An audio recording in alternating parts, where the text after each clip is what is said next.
du tiesiog sakiniai. Kai baigiam praeitais mokslo metais, su tokiu švietimo įstaigų savivaldybės tinklų pradėsime ir naujosius mokslo metus ir ačiū Dievui. Pakitimus matyčiau du neženklius. Vienas, kad Volungės pagrindinės mokyklos pradinukai grįžo į savo pagrindinį pastatą, grįžta ir naujus mokslo metus pradės pagrindiniam pastate, išeis iš buvusio Lopšelio darželio Žiogelis pastato. Ir antrą tokį pakeitimą matyčiau, Piliakalnio pagrindinė mokykla naujosius mokslo metus pradeda be 9. Ir kitais, ar gerai pasakiau direktorė? Be 9, kitais metais išleidžia 10 ir tampa progimnazija.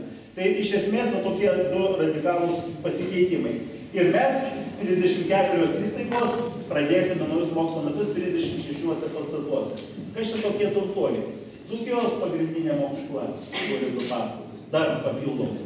Specialių poreikių vaikai ugdomi yra, kaip žinot, ir pradinukai dar prie Dainavos mokyklos vis dar stadiono. Petras Morzas pyksta, bet jau artėja tas laikas, kai jie pareis namo. Tai nustos Petras Morzas pykti, kai jam atitraukia pradinukus, matot, stadionas tik tai skiria jūs. Tai tiek. Skaičiukai, tikimės, kad iki mokyklinukų nesumažės, kad bus daugiau kaip 2500. Praeitais metais padidėjo nuo 2000, kur davė Remišinė? Nėra Remišinės, tai tai nežinau. Vienu žodžiu, padidėjo iki 2508. 50 vaikų padidėjo. Tai jeigu dar šiais metais padidės, tai dar gerai. Bet svarbu, kad nemažėja. Jau iki mokyklinukų ir prieš mokyklinukų nebemažėja. Tai jau yra gerai. Na, dar nerimauju dėl pirmokų skaičiaus, bet Dalia Milkevičienė šiandien dar negali pasituoti, kad jis pasakės. 600. Tai iš kur tiek prilinko? Tai palaukit, aš klausiu, ne kiek pasų parvežė, kiek pirmokų šiandien turi, nežinot. Gerai, tu šėjo, matot, ilgai užtruksim, jeigu čia dėrybas pradėsim. Žinot, dėja noriu nuliūdinti, nebus, nes tiek, kiek Dalia Milkevičienė pasakė pirmokų pasų. Pasakyti pasus vienas dalykas, o realybė bus kitokia. Bet nesakau, kad nesigrūdintų, dar už to pirmos progą. O gal jau nustos mažėti, nes iki šiol vis mažėjo. Eina kaip metai, taip ir aš matau, mažėja. O gal šiais metais nebus mažiau. Galime tikėtis. Tai va, pailgintos dienos grupės mes tikimės, kad lankys apie 720 mokinių. Neformalio švietimo būrelius tikimės, kad lankys 7000. Suaugusių jaunimo mokykloje, kad bus apie 400 suaugusių klasių mokinių, įskaitant Alytaus pataisos namuose esančius mokinius, kurių būna apie 200, kad kitko nesijuoktų, labai geri mokiniai. Ir gerai valstybinius egzaminus išlaiko. Ten taip pat griežtai kaip ir visur. Neformalio švietimo tinklas tas pats, ir jaunimo centras jau gerai žinomas, ir muzikos mokykla, ir dailės mokykla. Visą tai bus apie 2230 mokinių. Sporto rekreacijos centras, kaip minėjau, tikimės, kad vėl pas juos ateis virš 2000 vaikų. Alytaus jaunimo suaugusių mokykloje, suaugusių švietimo būrelius mes taip galvojam su Gintautu Daugeliu, kad turėtų lankyti apie 180 mokinių. Čia bendraujam su 3 amžiaus universiteto. Mūsų senioram norim sudaryti sąlygas ir anglų kalbą mokytis. Nemokytis jie moka, bet dar gilinti žinias. Galbūt ir prancūzų kalbos žinias norės atsiras norinčių. Taip toliau ir panašiai visokių tų būrelių yra. Taip pat jaunimo centre irgi tikimės, kad kiekvienais metais gal apie 400 bus, kur Regina Vilkelienė tam gale neklauso kalbą. Bet jinai nieko. Pakliuvo. Jei nepasisekė, nieko. Jauna dar pasitaisys. 3 amžiaus universitete 10 fakultetų, 450 vyresnio amžiaus asmenų. Matot, kaip gražiai senjoros vadinasi, vyresnio amžiaus asmenų. Lankys. Veiks Alytaus miesto pedagoginė psichologinė tarnyba, 2 viešąsias įstaigas turės jaunimo centrą Švento Benedikto gimnaziją. Matot, kaip greitai. Valstybinės švietimo įstaigos irgi Alytoje tos pačios, Alytaus profesinio rengimo centras, Alytaus dailių amatų mokykla, Alytaus kolegija.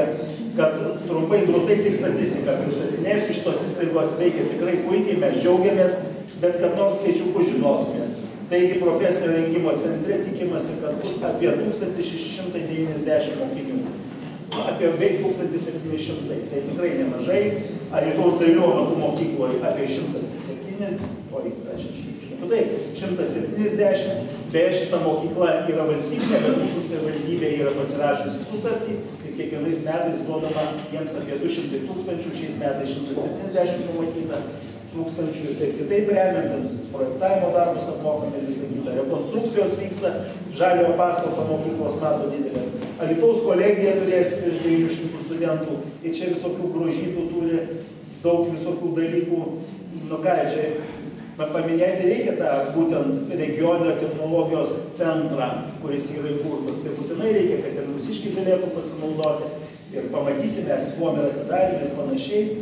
Ir yra įgyvendinamos tarptautinio studijų programos ir akredituotos tos programos. Ir štai daug parašyta, paskaitysite gerai. Tai taip, kad visos šitos 3 įstaigos yra šaunios, gražiai mes su jais bendradarbiaujam, kaip minėjom, ir su ponė Danutė Baravykienė dirbam dėl mūsų jaunų informatikų tobulinimo, kur paimsim ir geriausius mokytojus, ir BZ kolegijos naudosimės. Tai tampriai bendradarbiavame su profesinio rengimo centru ir su dailių amatų mokykla. Esam, kad ir skirtingo pavaldumo įstaigos, bet mes dirbame bendrai miestui, Dzūkijai, mūsų regionui, pagaliau mūsų šaliai. Džiugu, kad suaugusių nuotolinio mokymo galimybės jau yra įteisintos, nes pernai dar to nebuvo. Ir dabar suaugusių jaunimo mokykla ir kitos mokyklos turi galimybę mokytis. Tas suaugusis neturi brandos atestato, jisai dirba Airijoje, ar Anglijoje, ar kažkur, gali mokytis viskas oficialiai, tvarkingai, suaugusių jaunimo mokykloje ir panašiai. Ir viską gali išlaikyti, atsiskaityti ir taip toliau panašiai. Tai yra džiugu, nes šita mokykla visą susijusi su ugdymu medžiagą turi. Viskas yra sudėta, gali visus vadovėlius, mokymo programas, viską rasti. Tai jūs esate šaunuoliai, dar vargu ar Lietuvoje yra kita tokia mokykla. Apie suaugusių, bendro ugdymo kitų mokyklų tai yra gal 3. O jūs suaugusių, manau, kad ko gero būsit vieninteliai, kurie tai viską esate susidėję.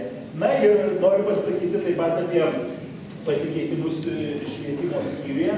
Čia politikų iniciatyva buvo, kaip žinote, gerbiamo savivaldybės mero laikotarpiu buvo sudaryta darbo grupė, kur administracijos struktūrą peržiūrėjo ir panašiai. Ir ten buvo pastebėta, kad neformalusis mokinių švietimas yra įskaidytas po įvairius savivaldybės administracijos skyrius. Tai dabar yra patvirtinti ir įsigaliojo rugpjūčio 13 dieną naujai švietimo skyrius nuostatai. Tai mes dabar jau atsakingai pagal tos nuostatus už visą neformalų švietimą, kuris tai bevyko. Ar sporto rekreacijos centre, ar muziejuje, ar teatre, ar bibliotekoje, ar, nežinau kur, stadione, sode miesto, parke. Vienu žodžiu, mums dabar suteikti tie yra įgaliojimai. Tai nereiškia, kad ten mes labai smulkmeniškai kišimėms ir už direktorius dirbsim. Kad atsakomybė yra mūsų, jeigu kas netvarkoja. Priežiūrą vykdysim, tikrinsim ir taip toliau. Aišku, esant reikalų. Na ir švietimo skyriaus garsioji grupė, kuri vadinosi mokyklų vadybinės ir pedagoginės veiklos išorinio audito grupė, dabar pavadinta švietimo priežiūros grupė, tiesiog patogiau sutrumpintas pavadinimas. Ir pats švietimo skyrius, retai kur, kad patys švietimo skyriai vykdytų tarptautinius projektus, o mūsų švietimo skyrius vykdo tokį projektą, kurio koordinatorė yra mūsų vyriausia specialistė Jūratė Treidienė, vykdo projektą, kuris vadinasi profesinė plėtra be sienų. Projektas yra skirtas jauniems mokytojams. Partneriai projekto Alytuje yra Putinų gimnazija, Sakalėrio pradinė Alytaus miesto pedagoginė psichologinė tarnyba ir Jungtinėje karalystėje, Devono grafystėje yra irgi kelios įstaigos. Tai aš, kadangi pacitavau Virginijų Skroblą, tai Jūratė Treidienė pacituosiu. Va savo raštę cituoju, ką jinai pasakė. Citata. Citatos pradžia. Jūratė Treidienė sako, projekto metu bus tobulinama ne tik bendroji jaunų mokytojų kompetencija, bet ir pateikiamos naujos kompetencijos įgyjimo formos. Kolegialus dalymasis patirtimi, supervizijų grupėse, pamokų kitos pedagoginės veiklos demonstravimas ir stebėjimas, vaizdo pamokos, mokytojų poreikius atitinkantis mokytojai. 29 mokytojai jauni, mūsų miesto mokyklų mokytojai dalyvauja šiame projekte, o esminė šių supervizijų grupų nuostata, tikrieji savo darbo ekspertai yra tie žmonės, kurie tą darbą ir dirba. Kitaip sakant, tikrieji darbo ekspertai yra tie jaunieji mokytojai. kurie dar tik pradėjo savo profesinę veiklą.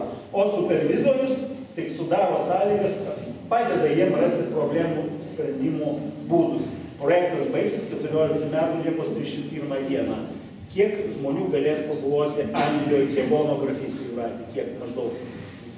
24 numatyta. Numatyta, kad 24 mūsų mokytojai turės galimybę prasižiūrėti, vieną kartą geriau pamatyti, negu 10 kartų išgirsti, kaip ten Anglijoje yra. Bet norim pasakyti, kad ir jie čia atvykę turi ką iš mūsų pasimokyti. Ir mums tai irgi yra malonu, kad jie ir tą mato, žiūri, sako, mes taip darysim. Taip jau yra. Tai, kad nesame mes kažkokie Australijos aborigenai, kur tik tai, kaip tas ginklas vadinasi, kur metai grįžtų, pamiršau. Bumerangas. Nu va, gerai.